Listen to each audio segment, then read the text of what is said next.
presidente de Fenatrado. Agradecemos que hoy tenía sesión el senador Ricardo de los Santos, bueno, y vino pues a compartir un rato con todos nosotros. Senador, ¿cómo está la vida? ¿Cómo está Sánchez Ramírez? ¿Cómo va todo? Sí, gracias, Héctor. Primero saludarle, igual que a todos los oyentes, a los hermanos aquí en cabina.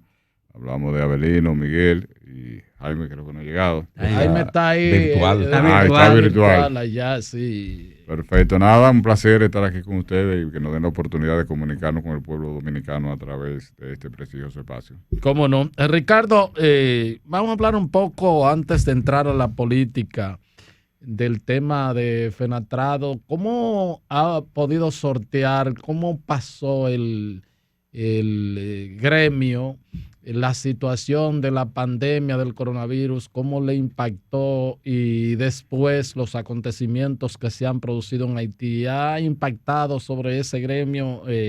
Insisto, sobre los camioneros. Hay que decir que Fenatrado es el gremio que agrupa a todos los camioneros del país. Sí, gracias, Héctor. Fíjate, el tema de la pandemia ha impactado a toda la sociedad en sentido general, incluyendo a nosotros, a los camioneros. Vamos a llevar 18 meses prácticamente de encierro por el tema de la pandemia, y eso, quieras o no, ha habido una merma en la economía y nosotros como parte de la misma. Sí, ustedes saben que aquí en el país hay un solo tipo de transporte de carga y es precisamente en camiones, y en una gran parte de lo que nosotros manejamos es el transporte de carga.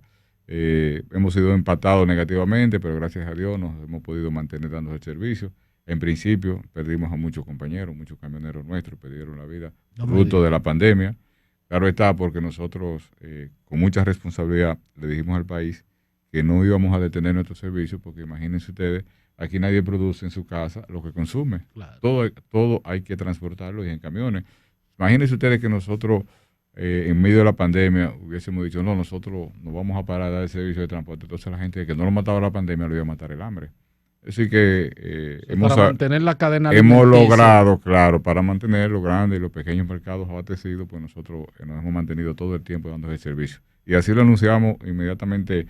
Llegó la pandemia, se anunció la pandemia, pues nosotros les anunciamos al país de que íbamos a continuar dando el servicio a todos nuestros clientes.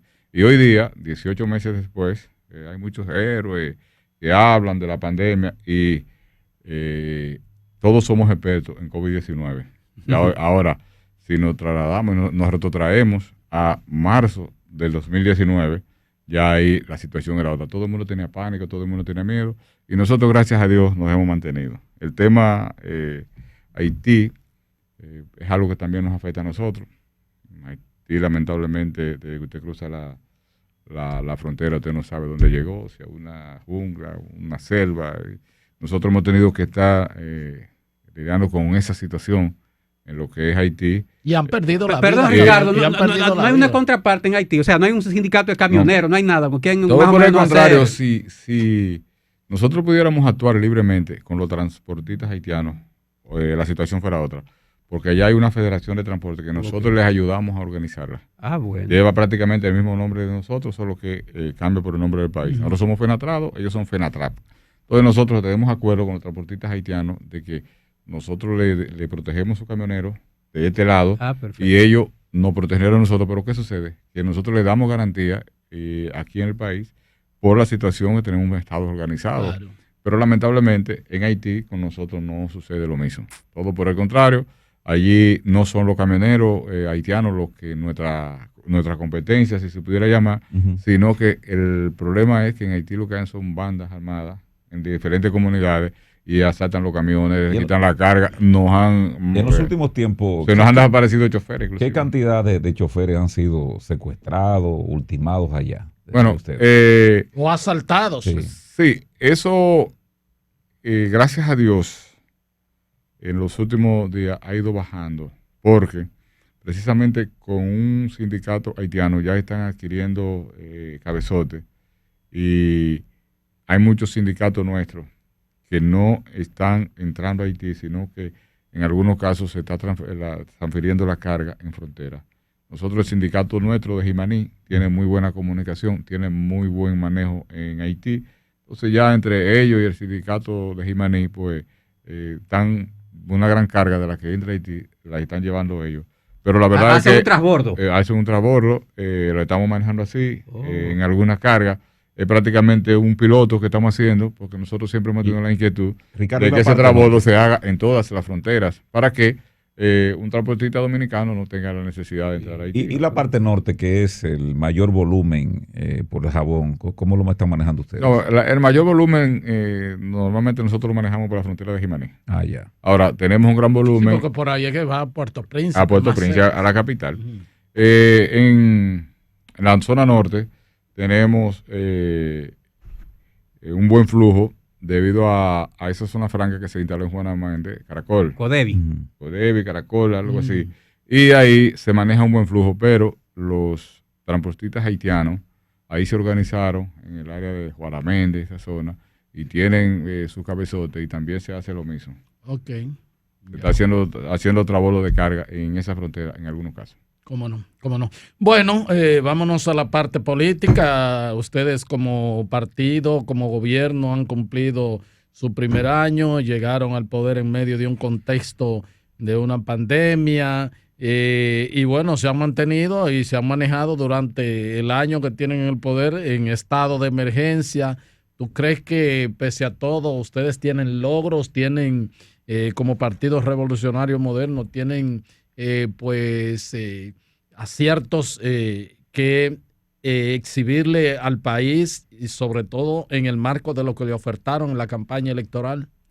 Sí, fíjate, Héctor, la verdad que yo sé que como nosotros hay muchos dominicanos y dominicanas que se preguntan ¿qué sería del país si hubiese tenido a un presidente como Luis Abinader en un estado normal, que no hubiese sido precisamente en medio de esta pandemia?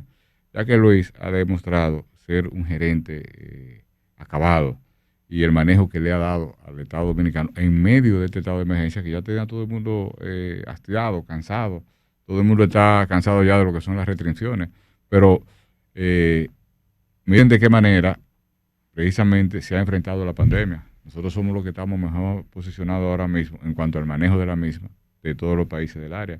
Ha habido rebrote casi en todo el mundo, casi toda Europa, en Chile, en Perú, en Venezuela, en China ahora mismo tienen poblaciones totalmente con las mismas restricciones que en principio. En Estados Unidos hoy nos encontramos con la noticia de que a solo una semana de abrir el año escolar, la clase presencial, pues ya han tenido que revocar y han tenido que retornar a la semipresencialidad y en algunos casos a la virtualidad total. Eso significa que aquí se le ha dado el mejor de los manejos. Y no estamos mejor posicionados porque tenemos una población ahí que no ha querido crear conciencia. Porque si el gobierno se ha preocupado por conseguir lo que son las vacunas, no te cuestan un centavo, son gratis, ¿por qué hoy nosotros no podemos decir que tenemos una población con más de un 70%, que es la meta que se ha trazado de la OMS para que se libere precisamente el estado de emergencia y se liberen las restricciones? Solamente nosotros tenemos el Distrito Nacional y la provincia de la Altagracia que han podido alcanzar esa meta. Nosotros decimos, ¿cuál es el esfuerzo? ¿Qué más esfuerzo puede hacer el gobierno si no ha faltado vacunas? Usted no tiene que pagar la vacuna. ¿Qué tan lejos está la provincia suya de alcanzar la meta del 70%? Nosotros como provincia estamos muy próximos ya al 70%. Pero tiene el contagio más alto en el día de hoy, de todas. Sí, lamentablemente, pero nosotros hemos avanzado bastante en cuanto a lo que es la jornada de vacunación. Tenemos ya casi de una primera vacuna, estamos por los 80%. Y por la segunda, la primera estamos por el 80 y algo, y en la segunda estamos por encima ya de un 60%. Es decir, que nosotros estamos casi llegando a la meta. Estamos casi llegando a la meta y nos seguimos esforzando. Pero miren las disposiciones que hay desde el Ministerio de Salud ahora, a salir casa por casa a vacunar. O sea, yo me pregunto, ¿es que no queremos salir de esto?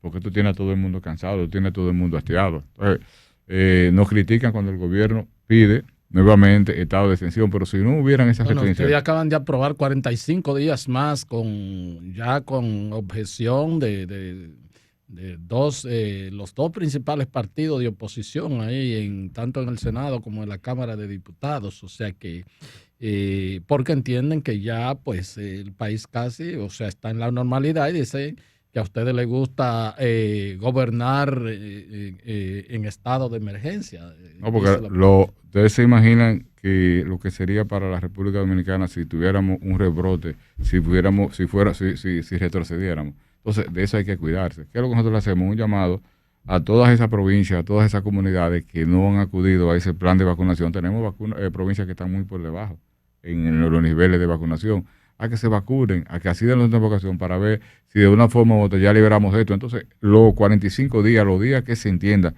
se aprobaron 45 días, pero tiene la facultad de que si usted como provincia alcanzó el 70%, inmediatamente usted queda libre de restricciones, que es lo que se busca. Pero la otra cosa, la operatividad del gobierno sigue normal en el estado de emergencia, es decir, pueden seguir comprando, pueden seguir licitando de la manera en que entiendan. Sí, pero precisamente ese es uno de los grandes logros del presidente Abinader. Me explico. Sí. Ningún proceso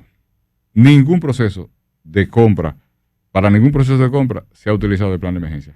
Todo ha sido de la forma tal y como está establecida. Se licita y eso. Claro, su proceso de licitación, y ahí tenemos a un joven brillante en compras y contrataciones. O sea, se ha utilizado el estado de emergencia en tanto y cuando se acelera el proceso, aunque se someta a la licitación, se sube, pero lo que pasa es que en el estado de emergencia le permite acelerar el proceso. Pero además tiene ciertas facilidades pero precisamente desde el gobierno, en los estados de emergencia de este gobierno, no se han utilizado a favor de hacer una compra de una forma irregular, para nada.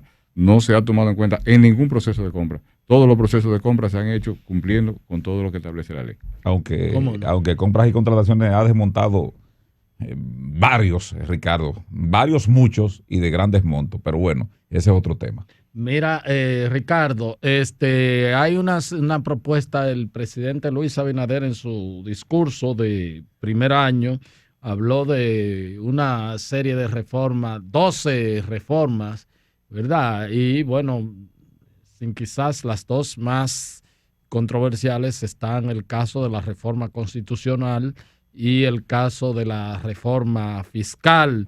Ya a un año, porque tenían una oposición media light, pero ya parece que los partidos de oposición están pues ejerciendo su rol opositor.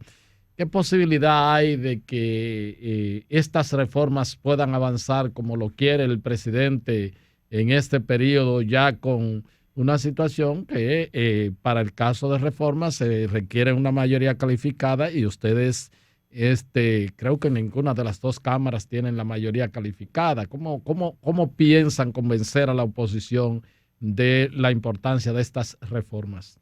Sí, yo entiendo que lo primero es que los partidos políticos todos debemos unirnos, entrar a una gran jornada de concientización y que eso lo manejemos de la forma más eficiente posible, pero con la suficiente capacidad o la suficiente entrega de que se entienda que verdaderamente es una necesidad.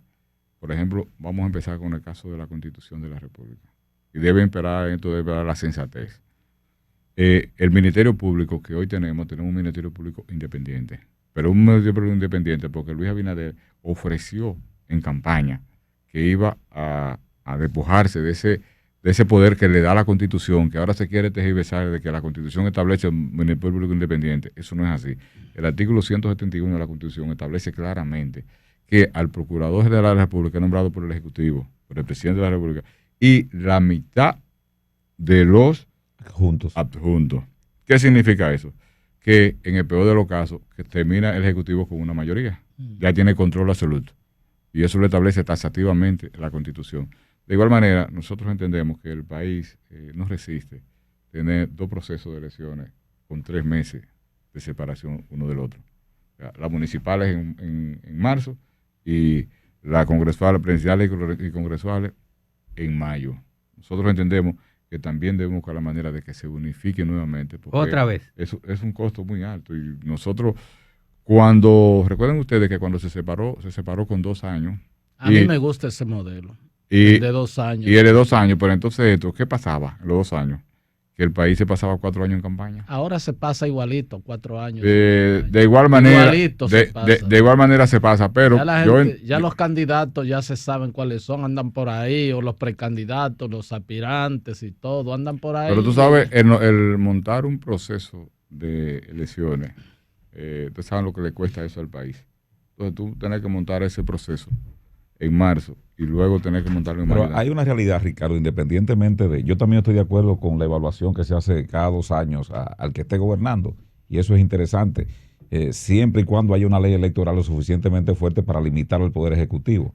Pero lo que hemos tenido del 98 para acá es que el país, en materia de crecimiento económico, las elecciones incluso se han convertido en cierto punto un dinamizador de las economías, pero bueno, en esa vertiente que tú señalas de la unificación. A los candidatos ustedes tienen que hacer mayor esfuerzo, buscar los chelitos, pero a la gente de abajo le llega su...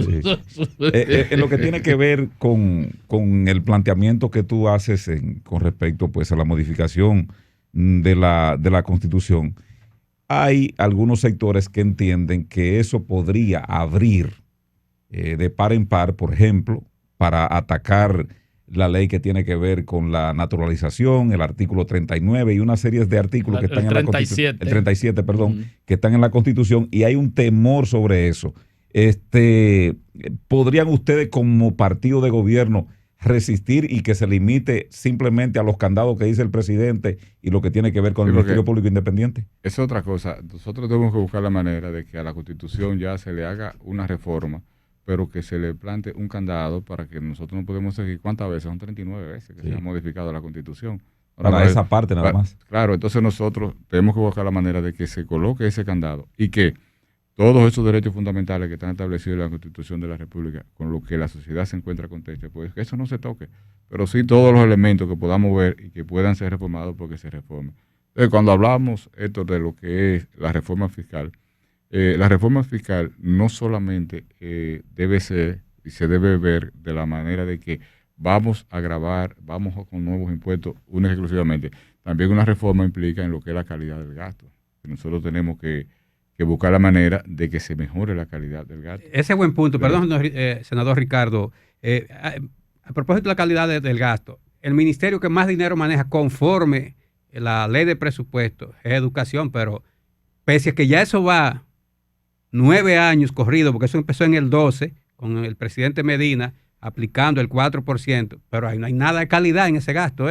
Cuarto para educación, lo mismo para construir un aula, que para comprar tiza, para comprar computadoras, para comprar no sé qué cosa. Entonces, eso hay que pensarlo bien. Recuerden ustedes que en el año que nosotros llevamos como gobierno, lo que nos hemos enfrentado por el tema de la pandemia y cómo ha tenido que llevarse a cabo y trató de salvarse, de hacer lo mejor posible en cuanto al año escolar. Nosotros entendemos que eso, una vez ya, como vamos a iniciar en la presencialidad, esa calidad de gasto, eso debe mejorar. Y estamos claros de que no se le ha dado el mejor de los usos. Eso es una conquista de la sociedad en sentido general, el tema del 4%. Eso no es una conquista de un partido, no, es una conquista de la sociedad. La sociedad en sentido general se empoderó. Entonces nosotros somos de las situaciones que tenemos que mejorar, y ahí que les reitero que también tenemos que buscar lo que es la calidad del gasto, lo que es la calidad de la inversión, pero además yo soy de lo que entiende que nosotros en ocasiones hay impuestos que tú poniendo a la universidad a que pague ese impuesto te puede llevar a tu poder reducir el monto. Me explico. Con la evasión que hay en el pago de ITEVI, si nosotros logramos de que no hay evasión y en vez de un 18 puede ser un 16, un 17, un 15, ¿quién sabe cuánto? Por eso lo va a dar la eficientización que haya en el cobro del mismo. Es decir, que la reforma no solamente la podemos ver como negativa, y hay que estar claro. Ustedes han visto en todo lo que ha tenido que incurrir, en todos los préstamos, toda la situación económica que se encuentra el país, y de alguna forma hay que buscar la manera para que ese aparato recaudatorio pueda compensar. A propósito de eso, una de las principales críticas, obviamente, además del el tema de la inflación, está con el caso de el alto endeudamiento que ustedes le criticaron bastante al PLD, al pasado gobierno del presidente Medina, pero bueno, dicen que ustedes se han pasado de contento. Se sabe que por la pandemia y la parálisis se necesitaban préstamos, se necesitaban recursos, pero que ustedes le han dado para adelante y suelto de las dos manos, entrando préstamos al por mayor y detalles, y ya está cerca del 70% del Producto Interno Bruto. ¿Qué se puede hacer para un poco frenar la carrera de endeudamiento para que tengamos capacidad de pago, sobre todo? Precisamente eso es el llamado que nosotros debemos hacerle a la ciudadanía, a que se concienticen y que acudamos todos al programa de vacunación, porque eso quien lo salva es precisamente el aparato productivo. Usted nuevamente lanzar su economía en sentido de que el turismo se habló un 100%, que toda la actividad económica es lo que nos puede ayudar a nosotros parar ese endeudamiento, porque la verdad es que todo el mundo sabe cómo se ha visto afectado el aparato productivo en la República Dominicana. Bueno, estamos conversando con el senador Ricardo de los Santos del Partido Revolucionario Moderno por la provincia María Trinidad Sánchez. Sánchez Ramírez, perdón. Cotuí, como dice el amigo Suazo. Hay, si se quiere, Ricardo, una especie de dicotomía en el propio gobierno que habla de una austeridad, más sin embargo, por ejemplo, hoy no.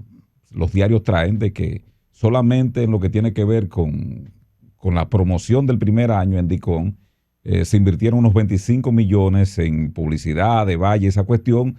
Obras Públicas sacó de un dinero que tiene ahí un fideicomiso de vial y sacó 15 millones para una actividad en el Teatro Nacional. Medio Ambiente hizo algo y dijo que lo pagó el sector privado.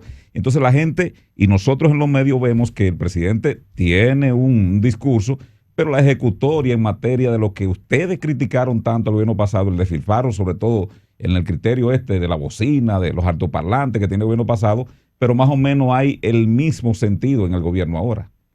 Fíjate, para nadie es un secreto de que el presidente Abinader vino así con un plan de autoridad, y ustedes han visto de qué forma y se han manejado, y las entidades recaudatorias cómo han ido como instituciones nuestras. Al final, desde el primer mes de gestión, han dicho, mira, nosotros no hemos podido ahorrar X cantidad de dinero en relación a esto, en relación a aquello.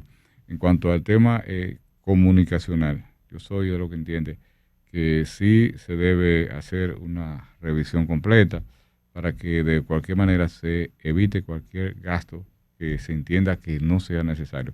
Pero recuerden ustedes que la comunicación, precisamente, y ustedes que son comunicadores, para la redundancia, tiene un costo y la importancia que tiene. Ahora, yo no justifico que se gaste un dinero que no deba gastarse en ningún tipo de actividad, llámese de Palacio, llámese de cualquier ministerio.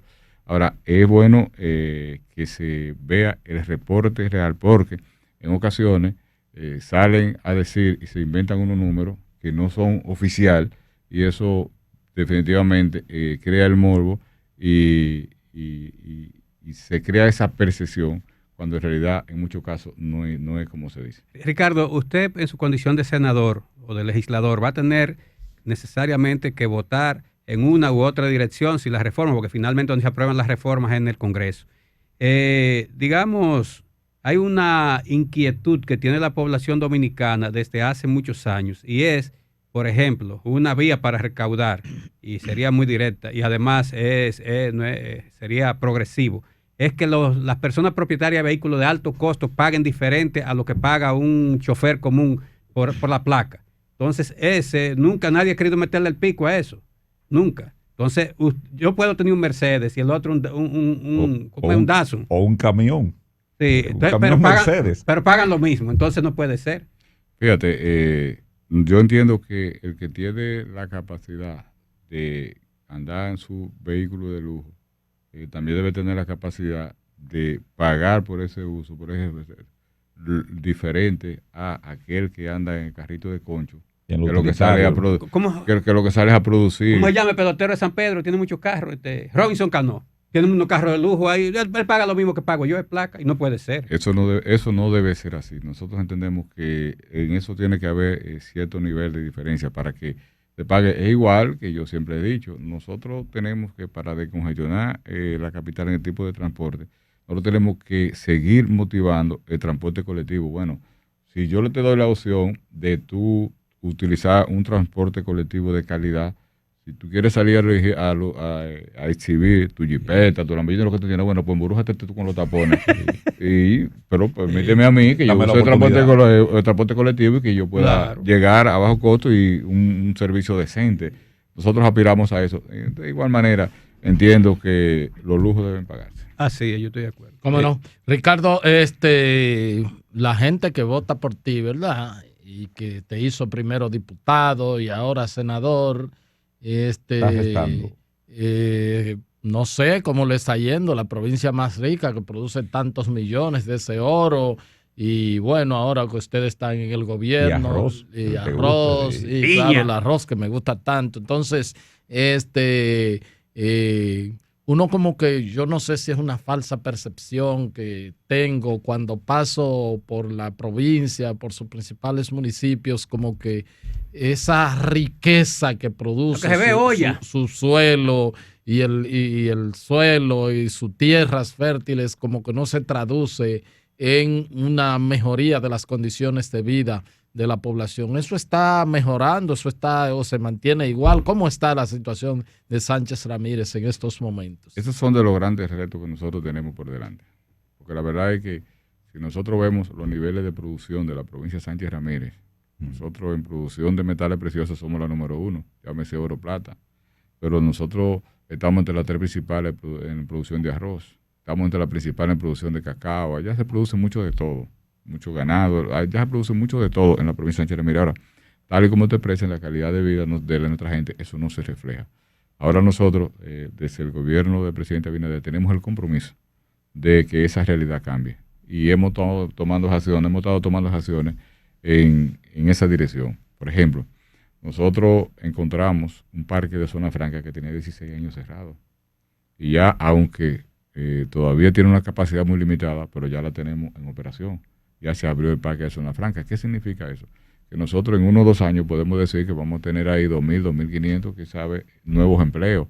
Eso viene a mejorar la calidad de vida de nuestra gente, pero también nosotros hemos tenido la inquietud, porque no sé si ustedes han observado que nosotros estamos en el centro, pero en el centro y como algo aislado, porque nosotros no tenemos una buena vía de comunicación. Entonces nosotros una de nuestras ofertas de campaña fue precisamente luchar por una vía de comunicación que nos identifique. Y hoy en día estamos trabajando ya en el diseño de lo que sería una nueva carretera que te va a conectar directamente con la autopista Duarte. O sea, no tener que utilizar el cruce de lo que es el municipio de Piedra Blanca, ni el municipio de Maimón. O sea, ni el distrito no llegaría. Directo a Cotuí. Directo, pero solamente estaríamos dejando aislado a Piedra Blanca y Maimón, porque nosotros teníamos un proyecto elaborado que iba a salir aquí próximo a La Rica. Ya. Pero ahí toca una reserva, ahí toca un parque y por eso se descartó. En Villa Altagracia. En Villa Altagracia. Sí. Por eso se descartó esa posibilidad. Ahora lo que estamos hablando son de unos 12 kilómetros aproximadamente de construcción, pero sí nos vas a acercar a Cotuí y cuando usted vaya a la autopista Duarte, que usted vea un letrero que diga a la derecha, te va bajando la autopista Duarte, que le diga municipio de Cotuí o provincia de Sánchez Ramírez, usted va a ver una carretera que lo lleva allá. Y eso nos va a dar a nosotros. Que no llegue de rebote allá, porque por todos los sitios que se llegan allá tiene que ser de rebote. Tiene que ser de rebote. Entonces nosotros estamos tratando de evitar eso. Y eso va a traer como consecuencia de que muchos ciudadanos, muchos dominicanos y dominicanas que no conocen a la provincia de Sánchez Ramírez y que no tienen el placer de conocer el segundo lago más grande de agua dulce de las Antillas, nos referimos a la presa de Atillo, al lago de la presa de Atillo, va a tener la oportunidad. Entonces, esto fue una provincia declarada ecoturística precisamente por ese lago que tiene grabado en el área de turismo. Pues también nosotros, eso nos va a ayudar a que nos desarrollemos, que muchos ciudadanos de otras ciudades, de otros pueblos, se van a interesar en visitar a la provincia de Sánchez Ramírez. Esa obra ¿cómo estaría? ¿Ejecutada por el gobierno central o bajo la modalidad esta de las Alianza Pública Privada? Sí. Normalmente ya ustedes saben que las grandes construcciones se están haciendo con la APP. Eso es la modalidad. Pero ¿ustedes tienen tiempo para esperar eso? Pero en este caso, ustedes saben que también por la carretera tenemos la RD Vial, que también tiene sus recursos, va a haber un fideicomiso, y ahí estarían los recursos disponibles. Pero se está trabajando en el diseño. Nosotros esperamos que en poco tiempo ya el presidente de la República está anunciando el inicio, está dando el primer Picasso de esa carretera que viene a abrirle las puertas al desarrollo de la provincia de Sánchez Ramírez. Porque además de turismo, recuerden ustedes que les decíamos que somos una provincia altamente productiva en el área agrícola. Entonces, si tú tienes una buena vía de acceso, tú puedes colocar los productos agrícolas en los grandes mercados en un menor tiempo y a un mejor costo. Y eso también nos ayudaría a mejorar la calidad de vida de nuestra gente. De hecho, también se pensó, y creo que hay casi un camino, una carretera, ¿no?, que podría comunicar por aquí a la capital directamente. Y ya eso debió ser por Monteplata, tú dices. Monteplata, por ahí, por cosas. Tiene comunicación, pero muy malo el camino. Nosotros tenemos comunicación y en los últimos años esa carretera se acondicionó, se asfaltó, tiene su problema ya, pero es un trayecto muy accidentado, muy aislado, y estaríamos prácticamente lo mismo, porque ahí vienen los famosos rebotes a lo que esto se refiere. Volviendo al Congreso, hay un tema que ustedes lo tienen pendiente y ha sido sometido en esta legislatura, que perimió en la anterior, y tiene que ver con el Código Penal. Usted jugó un rol importante, aunque después hubo si se quiere, un atasco ahí, entonces no se conoció al final. ¿Cómo va eso? ¿Y cuál es su posición con respecto? No, tienen que decir, el PRM retiró sus senadores. Pero miren, pero por una razón elemental y más que justificada. El Código Penal de que estamos hablando está compuesto por 412 artículos y llegó faltando menos de un mes prácticamente para terminar la legislatura, aproximadamente un mes. Entonces, en ese tiempo, la comisión especial que se creó no tuvo el suficiente espacio para estudiar, analizar a profundidad el código. De igual manera, si eso fue la comisión que estaba trabajando, imagínense ustedes en el Pleno con qué tiempo nosotros íbamos a analizar, a discutir, y por eso nosotros entendíamos que era una irresponsabilidad de nosotros aprobar ese código sin ni siquiera darle lectura.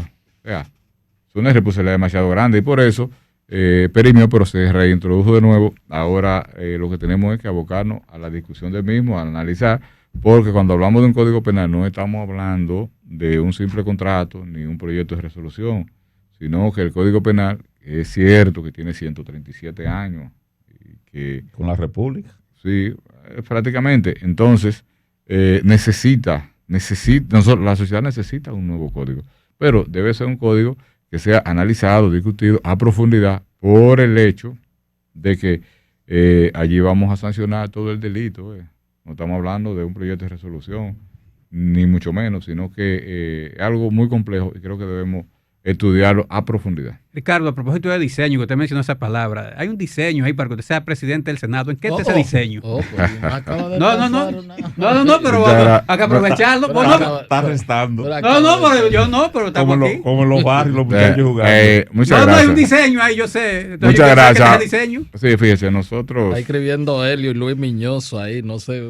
Nosotros, la verdad que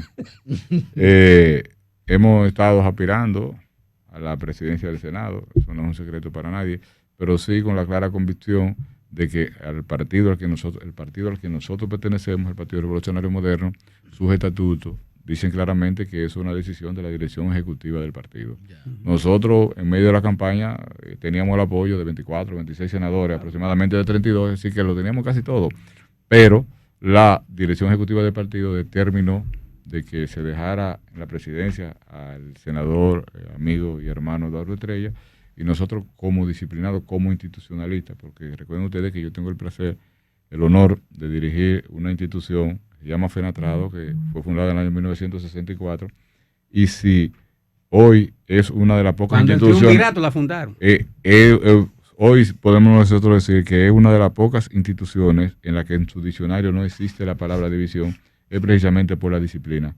Entonces, yo como una persona disciplinada, inmediatamente el presidente del partido y la secretaria general del partido me llamaron a una reunión para informarnos la decisión que se iba a tomar nosotros le decíamos que no había problema, que nosotros... Pero no hay un apalabreo a futuro. Eso lo determinará el tiempo. Y las circunstancias. Es la circunstancia. Pero hay un apalabreo a futuro, como los muchachos cuando tienen 14 años que lo van a firmar. Entonces, cuando tengan 16... Esto pasó hace 2 días. Recuerden ustedes que... Luis Miñoso me está escribiendo.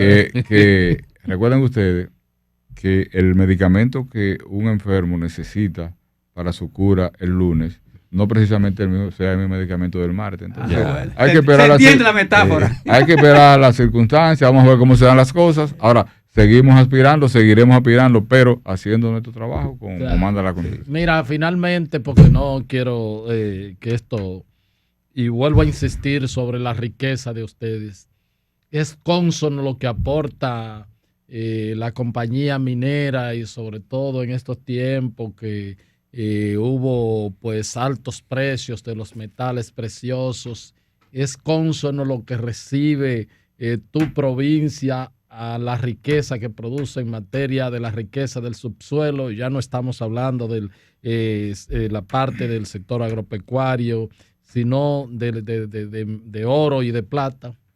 Sí, fíjate, precisamente ahí nuestra provincia ha sido golpeada. Fue muy golpeada por el gobierno anterior. Eso tenemos la promesa del presidente Luis Abinader de que eso va a cambiar ya a partir del próximo año. Porque recuerden ustedes que nosotros entramos en agosto y ya prácticamente el presupuesto de este año está valorado. La empresa, ella paga religiosamente sus impuestos.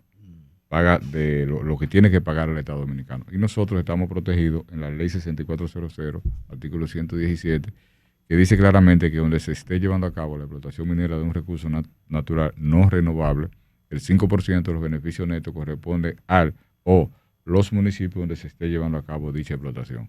La verdad que en el gobierno pasado a nosotros lo que se nos dio fue, lo que llegó a la provincia fue aproximadamente un 8, un 10% de lo que deberíamos haber recibido. Ahora, con el presidente Abinader, a partir del próximo año eso va a cambiar. Y esa va a ser una de las principales fuentes para que el desarrollo que esperamos los Sánchez Ramírez llegue. ¿Tienen cuantificado cuántos empleados tienen de la provincia trabajando en esa minera? Sabe que en principio, y era algo que a nosotros también nos preocupaba, cuando se llegó el proceso de construcción, que fue con la empresa Placelón, yo recuerdo que trajeron obreros, yo cuando eso no incurríamos en política, trajeron obreros de Perú, de otro para pegar un blog, para poner una varilla, para hacer trabajo rutinario. Sí. Y lamentablemente eso a nosotros nos afectó bastante como provincia. Y desde que llegamos a la política hemos estado con la empresa preocupados por el hecho de que hemos visto el desbalance que hay entre la empleomanía de la provincia de Sánchez Ramírez y de otras ciudades. Claro, todos dominicanos y dominicanas tienen derecho a laborar, pero privilegiar a quien produce su riqueza. Pero nosotros, de la misma forma que Dios nos dio la bendición de tener ese oro en la provincia, de igual manera, para la extracción de ese oro se produce un pasivo ambiental. Claro. Y ese pasivo ambiental, quienes tenemos que bregar con él mañana, tarde y noche, somos los Sánchez Ramirenses. Entonces, hemos estado en conversación con Barry, ha ido mejorando eso. Aún no están en los niveles que nosotros queramos, pero que nosotros quisiéramos, pero ha ido mejorando poco a poco y seguimos insistiendo con lo que es Barry para que se le dé todo el tiempo mayor prioridad a la mano de obra en la provincia de Sánchez Ramírez. Bueno, pues muchísimas gracias. Abordamos todos aquí con Ricardo de los Santos. Ya esperamos, ¿verdad? Ya sabemos que podría ser próximo presidente de la Cámara. Pase mucho tiempo. No, porque dijo que tenía 26. Porque dijo que tenía 26 de 30. Ricardo está trabajando ahora, pero tú estás en campaña. No, dijo que tenía 26 de 32 porque me quedó eso. Cuidado si Helio o Luis Miñoso te llamaron a ti. Están en eso. Están en búsqueda. Esos son mis amigos personales. Muchas gracias, senador. A ustedes. Gracias. Estás escuchando El Imperio de la Tarde por la Super 7.